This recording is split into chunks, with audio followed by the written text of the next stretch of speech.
राहुल येईल आणि मुख्य म्हणजे कायमचा येईल याची बाबांनी राहुलच्या वडिलांनी आशाच सोडलेली होती. म्हणूनच राहुल आल्यामुळे सगळ्यात जास्त आनंद आणि समाधान त्यांनाच झालं होतं. राहुलला आपण एवढ्या लहान वयात घरापासून लांब ठेवला म्हणूनच त्याला घराबद्दल आपल्याबद्दल वाटावी तेवढी आपुलकी प्रेम वाटत नाही. शिस्तीबरोबर मुलांना थोडंफार प्रेम हवंच असतं. आईबापाचं छत्र हवं असतं हे आपल्या लक्षातच आलं नाही. साहजिकच राहुल थोडासा बेफिकीर बनला तर तो दोष सर्वस्वी त्याचाच कसा काय म्हणायचा. या सगळ्याला आपणही जबाबदार आहोत. एवढ्या लहान वयात आई गेल्यावर त्याच्या आईची जागा खरं तर आपण घ्यायची, पण त्याऐवजी आपण त्याचे फक्त पालक बनलो, त्याचे बाप कधी झालो नाही. आपलं त्याच्यावर प्रेम नव्हतं असं नाही, पण मनातलं प्रेम आपण कधी ओठांवर येऊ दिलं नाही, कधी 2 शब्दांनी त्याचं कौतुक केलं नाही. मग कसा आपल्याबद्दल त्याला जिव्हाळा वाटेल. अर्थात बाबांच्या विचारांची ही दिशा अलीकडची होती. वयोमानाप्रमाणे शरीर थकत चाललं की माणसाचं मनही हळवं होत जातं. त्याला कोणाच्या तरी आधाराची आवश्यकता भासू लागते. बाबांच्या विचारात परिवर्तन होण्याचं कारणही हेच होतं. घरची एवढी मोठी जमीन, संत्र्याच्या बागा, प्रचंड वाडा आणि ह्या सगळ्याचा एकमेव वारस मुंबईत कुठल्या तरी कंपनीत नोकरी करतोय. कसं सहन होणार बाबांना हे. म्हणून तर त्यांनी राहुलला सतत नागपूरला येण्याचा आग्रह चालवलेला होता, पण राहुल त्यांच्या आग्रहाला मुळीच बळी पडलेला नव्हता. राहुलनं डॉक्टर व्हावं अशी बाबांची आंतरिक इच्छा होती. MBBS झाल्यावर त्याला उच्च शिक्षणासाठी इंग्लंड किंवा अमेरिकेला पाठवायची तयारीसुद्धा केली होती. पैशाचा काही प्रश्नच नव्हता, पण बाबांची ही इच्छा काही राहुल पूर्ण करू शकलेला नव्हता. बाबा काहीसे नाराज झाले होते. त्यातून काही हितचिंतकांनी राहुलच्या कॉलेजमधल्या पराक्रमाचा सविस्तर वृत्तांत बाबांपर्यंत पोचवला होता, काहीशा अतिरंजित स्वरूपामध्ये. हे सगळं ऐकून तसा बाबांना मनातनं थोडा धक्का बसला होता. राहुलविषयी असं काही कधी काळी आपल्याला ऐकायला मिळेल अशी त्याने अपेक्षाच केलेली नव्हती. जे ऐकलं ते खरं का खोटं याची खात्री करून घेण्यासाठी ते तातडीनं मुंबईला आले होते. प्रत्यक्ष राहुलची त्यांनी भेट घेतली होती. अर्थात सगळं काही तोंडावर त्याला विचारायचं धाडस त्यांना झालेलं नव्हतं, पण आपण जे काही ऐकलं ते खरं असलं तरी त्यात सत्याचा अंश फार थोडा आहे ह्याची त्यांची खात्री पटलेली होती. आपण शिस्तीच्या नावाखाली त्याला बाहेर ठेवलं म्हणून तो असा काही बहकला आहे याची जाणीव त्यावेळी त्यांना पहिल्यांदा झाली आणि मग तिथून त्याला नागपूरला नेण्याचे त्यांचे प्रयत्न सुरू झाले. पण त्याचवेळी राहुलनं पुढे BSc जॉईन केल्यामुळे त्यांचा नाईलाज झाला. शिवाय त्याला जबरदस्तीनं घेऊन जाण्याइतका तो काही लहान राहिलेला नाही याचीही त्यांना कल्पना होती. पण BSc झाल्यावर राहुलनं मुंबईतल्याच एका औषधी कंपनीत MRची नोकरी पत्करल्याचं त्यांना कळलं तेव्हा मात्र ते विलक्षण संतापले. अर्थात वरून ते संतापल्यासारखे झाले असले तरी मनातनं मात्र ते खचल्यासारखे झाले होते. राहुल नागपूरला यायला उत्सुक नाही याची त्यांना कल्पना आली होती. एकुलत्या एका हाताशी आलेल्या पोराचं हे वागणं बघून बाबांचं संतापणं साहजिक होतं. त्याच तिरीमिरीत त्यांनी आपल्या नेहमीच्या स्वभावाप्रमाणे राहुलला ताबडतोब नागपूरला येण्याविषयी आदेशात्मक पत्र लिहिलं. अर्थातच राहुलनं ते मनावर घेतलं नव्हतं, चक्क दुर्लक्ष केलं होतं त्यांनी त्या पत्राकडे. आणि मग नकळत बाबांच्या पुढच्या प्रत्येक पत्रातली भाषा सौम्य होत गेली होती आणि शेवटी तर अगदी हताश अगतिक झाल्यासारखी झाली होती. राहुल बाबांना अधूनमधून पत्र पाठवायचा नाही असं नाही, पण केव्हा बाबांची 2-3 पत्र यायची तेव्हा त्याचं एखादं पत्र जायचं, तेही खुशालीचं, अगदी औपचारिक. त्यात बाबांनी केलेल्या विनंतीचा, नागपूरला येण्याविषयीचा कसलाच उल्लेख नसायचा. अगदी जीवावर येऊन तेव्हाही त्याला पत्र लिहावं तसा त्या पत्रातला मजकूर असायचा. लहानपणी राहुलला आपण ज्याप्रमाणे वागवलं त्याचाच राहुल असा आपल्यावर सूड उगवतोय अशी आता बाबांची समजूत झाली होती. आणि राहुल आता काही परत नागपूरला येत नाही, तो कायमचा मुंबईत स्थायिक होणार. कदाचित तिथल्याच कोणा मुलीशी लग्न करून संसार थाटणार अशी त्यांची आता ठाम खात्री पटत चालली होती आणि त्याप्रमाणे त्यांनी स्वतःच्या मनाची तयारीसुद्धा केलेली होती.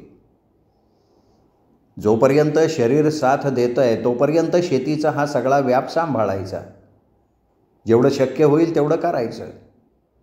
ज्यावेळी वाटेल की आता हे सगळं आपल्याला झेपणार नाही त्यावेळी सगळं विकून टाकायचं. येणाऱ्या पैशातला काही हिस्सा धर्मार्थ म्हणून कुठल्या तरी संस्थेला द्यायचा, उरलेल्यातले निम्मे राहुलला द्यायचे. शेवटी कितीही केलं तरी आपल्या पोटचा गोळ आहे. कुठेही राहो, सुखी राहो एवढी इच्छा. स्वतःच्या पायावर उभं राहिलाय ना, बस आणखीन काय पाहिजे. तर निम्मे पैसे राहुलला द्यायचे आणि उरलेले आपल्या म्हातारपणासाठी ठेवायचे. मरेपर्यंत कुणाच्या दारात, अगदी राहुलच्या सुद्धा जायला लागू नये. निवांतपणे उरलेलं आयुष्य देवाचं नाव घेत घालवायचं इथेच, याच घरात. हे घर मात्र विकायचं नाही. आपल्या मागे मग त्याचं काही हो. बाबांनी अशी अगदी पद्धतशीर निर्वानिरव करण्याची योजना आखून ठेवली होती आणि अगदी अचानक कुठलीही पूर्वसूचना न देता एक दिवशी राहुल त्यांच्या समोर येऊन उभा राहिला होता. राहुलला पाहून बाबांना आनंद झाला होता, पण तो कायमचा मुंबई सोडून आलाय याची मात्र त्यांना कल्पना नव्हती. ती कल्पना येणं शक्यही नव्हतं. त्यांना वाटलं होतं की हा 4-2 दिवसांसाठी आलेला असावा, आपल्याला पाहण्यासाठी, आपल्याला भेटण्यासाठी. कदाचित परस्पर लग्न ठरवले असेल तर ते सांगण्यासाठी. राहुलचं मुलींबाबत कॉलेजमधलं रेकॉर्ड समजल्यापासून बाबांनी हेच गृहीत धरलं होतं की राहुल स्वतः एखादी मुलगी पसंत करणार, कदाचित आपल्या संमतीची वाट न पाहता लग्न करून मोकळासुद्धा होणार. म्हणूनच राहुलच्या अशा आकस्मिक येण्याचं कारण त्यांनी अनेक कारणांपैकी हेही एक गृहीत धरलेलं होतं. म्हणून राहुल आल्यामुळे त्यांना आनंद झाला असला तरी त्यात थोडीफार नाराजीची छटा होती. फक्त ती त्यांनी प्रकटपणे चेहऱ्यावर दिसू दिली नाही. राहुलनेही आल्या आल्या त्यांना काही सांगितलं नव्हतं. कदाचित बाबांची प्रतिक्रिया जाणून घेण्यासाठीही असेल. आपण आजपर्यंत त्यांच्याशी फार तुटकपणे वागलो. त्यांच्या पत्रांना कधी सरळ सविस्तर उत्तरं पाठवली नाहीत. त्यामुळे आपण इथे कायम स्वरूपात राहण्यासाठी आलोय म्हटल्यावर ते तशी परवानगी देतील का काही अपमानास्पद बोलतील याची राहुलला भीती वाटत होती. म्हणूनच 2 दिवस त्यानं बाबांचं आपल्याशी असलेल्या वागण्या बोलण्याचं अगदी बारकाईनं निरीक्षण केलं होतं. आणि जेव्हा त्याला खात्री पटली की बाबांच्या मनात आपल्याबद्दल तशी कसलीही आढी नाही, कसलाच राग नाही, उलट आपण इथे कायमच्यासाठी राहायला यावं अशी अजूनही त्यांची इच्छा आहे, तेव्हाच राहुलने मग त्यांना आपण नोकरी सोडून, मुंबई सोडून कायमचं नागपुरात राहायला आलोत हे सांगितलं. ऐकून क्षणभर बाबांचा आपल्या कानांवर विश्वास बसला नव्हता. राहुल चुकून असं काही बोलला का आपण चुकीचं ऐकलं अशा नजरेनं त्यांनी राहुलकडे पाहिलं होतं. पण जेव्हा त्यांची खात्री पटली तेव्हा इतके दिवस मनातल्या मनात दाबून ठेवलेलं राहुलवरचं प्रेम त्यांच्या डोळ्यातून ओसंडून वाहू लागलं होतं. पुढे होऊन राहुलला त्यांनी आपल्या मिठीत घट्ट आवळून धरलं होतं. एखाद्या गोष्टीची आशा सोडून दिल्यावर अचानक ती गोष्ट हाताशी आल्यावर व्हावा ना, तसा आनंद झाला होता बाबांना. राहुल मुंबई सोडून कायमचा नागपूरला आला होता तो पूर्णपणे मनानं उद्ध्वस्त होऊन. त्याच्या वागण्या बोलण्यात कमालीचा गंभीरपणा, प्रौढपणा आला होता. नेहमीचा त्याचा हसरा मिस्किल चेहरा आता काहीसा उदास उदास वाटायचा. एखाद्या अवखळ निर्झराप्रमाणे असणारा त्याचा स्वभाव आता सागरासारखा धीर गंभीर झाला होता. मात्र वरून शांत वाटणाऱ्या सागराच्या पोटात जसं भयानक तुफान दडलेलं असतं तसंच राहुलच्याही मनात आपल्या गत आयुष्याविषयीच्या आठवणीनं अधूनमधून प्रचंड खळबळ माजायची. खरं म्हणजे आपल्या आयुष्याची दिशा तो आपल्या मनाप्रमाणे आखायचा विचार करत होता. अमला त्याच्या आयुष्यात आल्यावर त्याची दिशा निश्चित झाली होती. अमलाशी लग्न, छोटंसं घरकुल, सुखी समृद्ध आयुष्य, बस आणखीन काय हवं. पण परिस्थितीने अशी काही कलाटणी घेतली की क्षणात होत्याचं नव्हतं झालं. एखाद्या सुंदर स्वप्नासारखं सारं काही क्षणभंगूर ठरलं. ही बदललेली परिस्थिती पचवायची राहुलमध्ये मुळीच ताकद राहिली नव्हती. तो विलक्षण भांबावून गेला होता. परिस्थितीपुढे मान तुकवण्याशिवाय त्याच्यापुढे काही पर्याय उरला नव्हता. आपल्या सगळ्या इच्छा आकांक्षा त्यांनी मनातल्या मनात दाबून टाकल्या होत्या. दाबून सुद्धा नाही, मुळातनंच त्या उखडल्या गेल्या होत्या. परिस्थितीबरोबर फरफटत जाणं शेवटी त्यांनी मान्य करून टाकलं होतं. आपलं पूर्वायुष्य विसरून जाण्याचा त्याचा प्रयत्न सुरू होता. स्त्रीविषयीचं आकर्षण, प्रेम तर अमलाबरोबर संपुष्टात आलं होतं. अन्य कुठलीही स्त्री आता आपल्या मनात जागा निर्माण करू शकणार नाही याची त्याला पूर्ण खात्री होती. आणि ही जी स्थिती निर्माण केली आहे ती आपणच केली आहे, इतर कोणीही त्याला कारणीभूत नाही आहे. या अशा प्रकारच्या खेळाचा शेवटी हा असाच होणार होता. कुठल्याच स्त्रीच्या प्रेमाला, तिच्या विश्वासाला आपण पात्र नाही. अमला हे आपलं शेवटचं प्रेम होतं. मनापासून आपण तिच्यावर प्रेम केलं होतं, पण अमलानं त्याचं संपूर्ण अस्तित्व इतकं व्यापून टाकलं होतं की तिला विसरणं, तिचा विचार मनातनं काढून टाकणं म्हणजे स्वतःचं अस्तित्व विसरण्यासारखं होतं. आणि कितीही इच्छा असली तरी माणसाला आपलं अस्तित्व विसरता येत नाही. यावर एकच उपाय होता, स्वतःला कशात तरी गुंतवून घेणं, सतत काहीतरी करत राहणं, ज्यामुळे दिवसातले काही तास तरी आपण आपल्याला म्हणजे पर्यायानं अमलाला विसरून जाऊ शकू. त्याप्रमाणे राहुलनं 2 दिवसानंतर बाबांबरोबर शेतावर संत्र्याच्या बागांमधनं फेरफटका मारायला सुरुवात केली होती. बाबा त्याला काही सांगत नव्हते, बोलत नव्हते, पण राहुल बाबांची कामाची पद्धत, शेतीविषयीची माहिती याची बारकाईनं माहिती करून घेत होता आणि बाबांच्या ते लक्षात आलं होतं. ह्यापूर्वी राहुल जेव्हा केव्हा आला होता तेव्हा बाबांनी कितीदा सांगूनही त्यांनी शेतीमध्ये किंवा इतर कारभारात काडीचाही इंटरेस्ट दाखवला नव्हता. आणि आता तो दाखवायला लागला होता. बाबा मनातनं खुश झाले होते. त्याला उत्साहानं सगळी माहिती करून देत होते. अधूनमधून त्याचा उत्साह वाढवण्यासाठी त्याला एखादा सल्लाही विचारायचे. राहुल BSc होता, केमिकलचं त्याला ज्ञान होतं.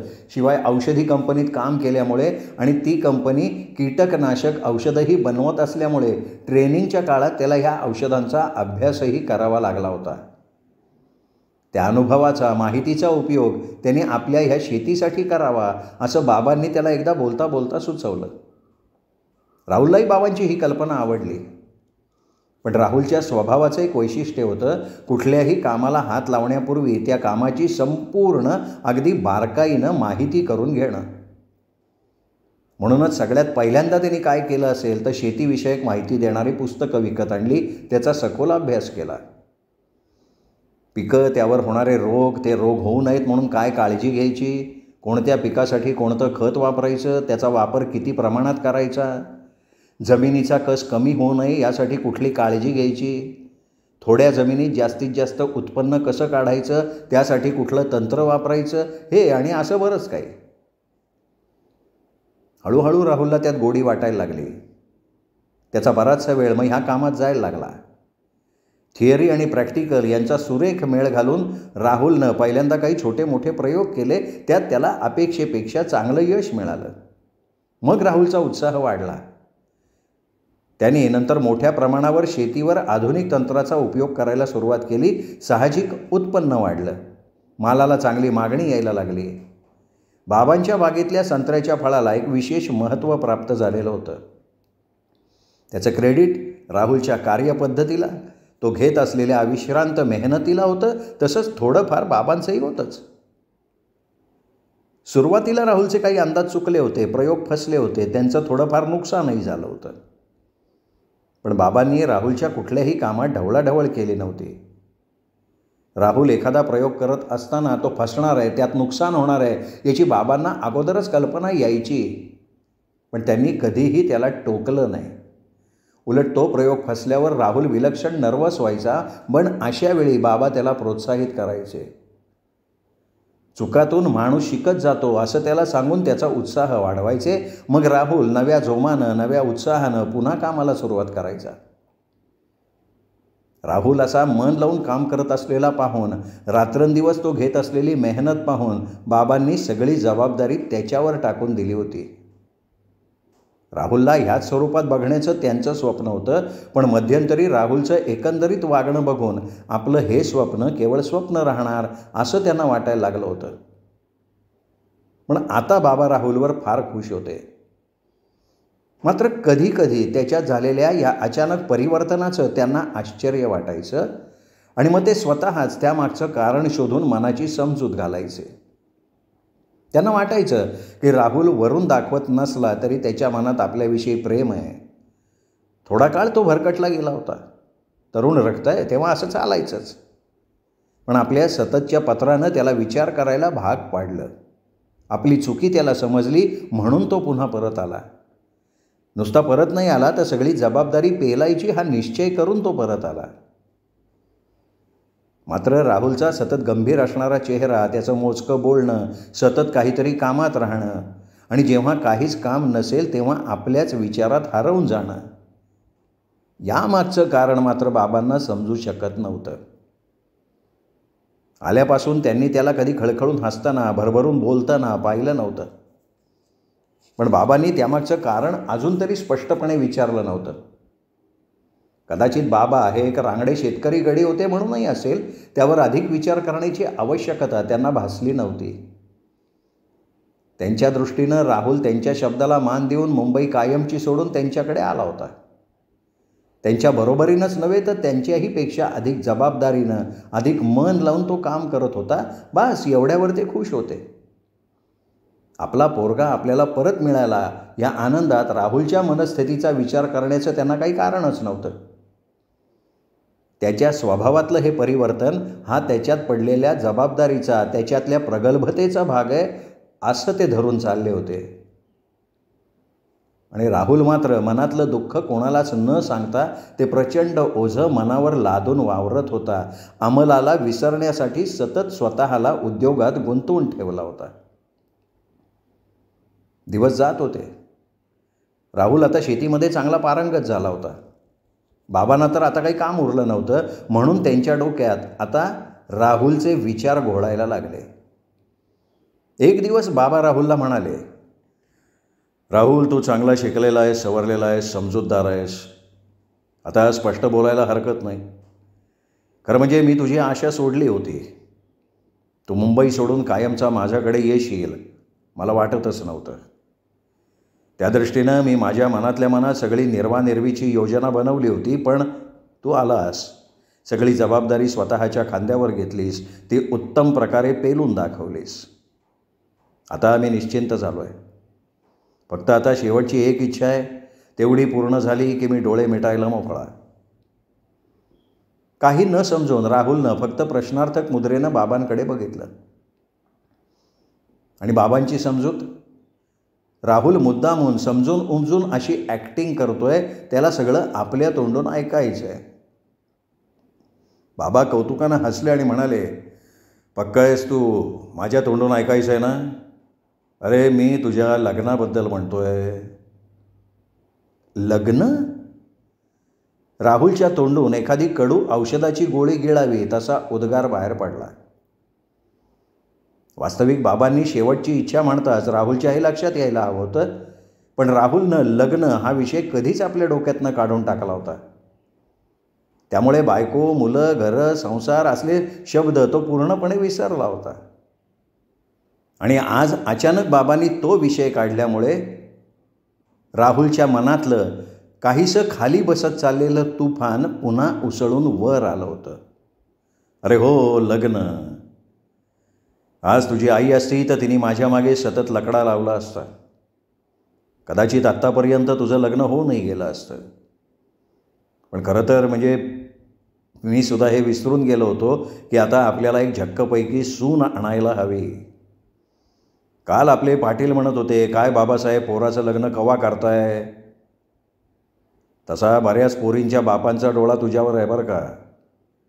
असं म्हणत बाबा मिश्किलतेनं हसले. पण राहुलच्या चेहऱ्यावरची सुरकुतीसुद्धा हल्ली नाही. काही न बोलता तो गप्प बसून राहिला.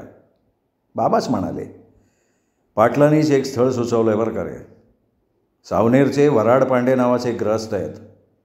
स्थळ आपल्या तोलामोलाचं आहे. मुलगी ही एकुलती एक आहे. हां, शिक्षण तसं तुझ्या मानानं थोडं कमी आहे, पण अगदीच काही ती अडाणी नाही आहे, मॅट्रिकपर्यंत शिकली आहे. अर्थात आपल्याला कुठे तिला नोकरीला वगैरे लावायचं आहे, नाही का. गृहकृत्य दक्ष असली म्हणजे झालं. पाटील म्हणतात मुलगी सुशील आहे, सुंदर आहे. त्या कुटुंबाबरोबर त्यांचे फार जुने संबंध आहेत. अहो पण बाबा, हे बघ, आपण काही लगेच गुडघ्याला बाशिंग लावून उभे राहिलेलो नाही आहोत. पण आत्तापासनं बघायला सुरुवात केली तर बिघडलं कुठं. पाटील म्हणतात म्हणून काही आपण लगेच ते स्थळ पक्कं केलं आहे असं नाही बरं का. आपण स्वतः प्रत्यक्ष मुलगी बघू, मग काय ते ठरवू. तुझ्या मनाविरुद्ध मी काही करणार नाही, एवढं लक्षात ठेव. तुझी पसंती महत्त्वाची, नंतर इतर गोष्टी. आता आपण गप्प राहिलो तर आपल्या ह्या मौनाला बाबा सहमती समजून मुलगी पाहण्याचा कार्यक्रम निश्चित करतील अशी राहुलला भीती वाटली. म्हणूनच तो काहीशा शांत आवाजात म्हणाला, बाबा, अजून काही मी लग्नाचा विचार केलेला नाही आहे. नाही केला ना, मग आता कर. मी आत्ताच म्हणालो ना, आपण काही गुडघ्याला बाशिंग लावून उभे राहिलेलो नाही आहोत. आतापासून बघत राहायचं रे. मला हे पसंत नाही आहे. काय पसंत नाही आहे? हेच मुली बघायच्या, नकार द्यायचा. तसं पाहिलं तर त्यांच्या भावनेशी खेळायचा आपल्याला काय अधिकार आहे? बाबा काहीशा आश्चर्यानं आणि विस्मयचकित नजरेनं राहुलकडे बघत होते. राहुलच्या विचारांची ही दिशा त्यांना नवीन होती. कॉलेजमध्ये असताना राहुलविषयी जे काही त्यांच्या कानावर आलं होतं त्याच्या बरोबर विरुद्ध असे त्याचे आत्ताचे विचार होते. त्याचवेळी अचानक बाबांच्या मनात एक विचार येऊन गेला. राहुलनं स्वतः एखादी मुलगी पसंत करून ठेवलेली नाही आहे ना, आणि तसं स्पष्ट काही सांगायचं धाडस होत नाही म्हणून तर हा मुली बघायची टाळाटाळ करत नाही आहे ना. पण तसं न दर्शवता बाबा सहज स्वरात म्हणाले, हे बघ, हा संपूर्ण आयुष्याचा प्रश्न असतो. बायको ही काही दरवेळेला बदलता येणारी गोष्ट नाही. म्हणूनच 10 मुली बघायच्या, त्यातली योग्य अशी मुलगी आपण निवडायची. उगीच असा त्यांच्या भावनेचा विचार करत बसलो तर क्षणिक भावना वेगाच्या भरात संपूर्ण आयुष्य उद्ध्वस्त व्हायचा धोका असतो, त्या मुलीचं सुद्धा आणि आपलं सुद्धा. पण ही मुली वगैरे बघायची पद्धत नाही ना पसंत मला. मग काय म्हणतोयस? जी पहिली मुलगी बघू तिलाच होकार कळवून टाकायचं? तसं म्हणत असलास तर त्या वराड पांड्यांचं स्थळ बघ आणि होकार कळवून टाकूयात आपण. बाबा मुद्दाम म्हणाले, अहो पण माझा एवढ्यात लग्नाचा विचारच नाही आहे म्हटल्यावर हे सगळं करण्याचा खटाटोप कशासाठी? एवढ्यात नाही, मग कधी विचार करणार आहेस? क्षणभर राहुल गप्प बसला आणि म्हणाला, बाबा, मला लग्नच करायचं नाही आहे. का रे बाबा, असा हा रामदासी विचार तुझ्या डोक्यात कोणी भरवला? नाही, भरवला नाही कोणी, माझं मीच ठरवलं आहे. पण त्यामागे काहीतरी कारण असेल ना, मला तर कळू दे. राहुल गप्प बसला. बाबांना काय कारण सांगणार तो? शेवटी बाबाच म्हणाले, तू कुठली मुलगी पसंत केली आहेस का? तसं असेल तर तसं सांग. माझी काही ना नाही. जातपात बघण्याचे दिवस आता राहिलेले नाहीत. ती गरीब वगैरे असली तरी काही हरकत नाही. फक्त तिने तुझा संसार नेटका करावा एवढी माझी अपेक्षा आहे. नाही, तसलं काही नाही आहे बाबा. हे बघ राहुल, कुठल्याही निर्णयामागे तसंच काहीतरी कारण असल्याशिवाय माणूस ते निर्णय घेत नाही. एवढं समजण्या इतपत माझ्याकडे बुद्धी नक्कीच आहे. तू इथे आल्यापासून मी बघतोय तू सतत कसल्या तरी विचारात असतोस. तुला कधी खळखळून हसताना पाहिलं नाही मी. तुझ्या चेहऱ्यावर अकालीच प्रौढत्व आलेलं आहे. मी कधी त्याबाबतीत तुला छेडलं नाही, पण आज विषयच निघालाय तर विचारतो, तू केवळ माझ्या शब्दाचा मान ठेवण्यासाठी आपल्या इच्छेविरुद्ध इथे आलायस का? तसं नाही आहे हे बाबांनाही कळत होतं. इच्छेविरुद्ध आलेला माणूस एवढ्या तन्मयतेनं काम कधीही करत नाही. पण बाबांना हळुवारपणे त्याच्या मनातलं, त्याच्या ह्या निर्णयामागचं कारण जाणून घ्यायचं होतं. राहुलनं फक्त नकारार्थी मान हलवली. बाबा उठले, राहुलच्या शेजारी बसले, त्याच्या खांद्यावर हात ठेवत म्हणाले, राहुल, या क्षणी मी तुझा बाप आहे हे क्षणभर विसरून जा. आपल्यासमोर एक मित्र बसलाय असं समज, आपलं मन मोकळं कर. सांग, तुझं एखाद्या मुलीवर प्रेम होतं आणि तिने तुला धोका दिला म्हणून तू... आपण भलतंच तर काही विचारत नाही ना, असा विचार बाबांच्या मनात येत असताना राहुलचा चेहराच त्यांना सांगून गेला की त्यांचा अंदाज अगदी बरोबर आहे. कारण बाबांनी तसं म्हणताच राहुलच्या डोळ्यातली वेदना अधिक गडद झाली होती. चेहरा ताणल्यासारखा झाला होता. त्याच्यावरचे भाव विलक्षण केविलवाणे वाटायला लागले होते. आपण अगदी त्याच्या वर्मावर बोट ठेवलं आहे हे बाबांच्या लक्षात आलं. आता आणखीन बोलून विचारून त्याला दुखावणं त्यांच्या जीवावर आलं. त्याची दुखरी नस आपल्याला सापडली एवढंच समाधान ह्या क्षणी त्यांना पुरेसं होतं. तो विषय मग त्यांनी तिथेच थांबवून टाकला होता. श्रोते हो, हा होता सुरेश वैद्य लिखित दुहेरी या कादंबरीचा 9वा भाग. 10वा भाग उद्या. तोपर्यंत नमस्कार मित्रो.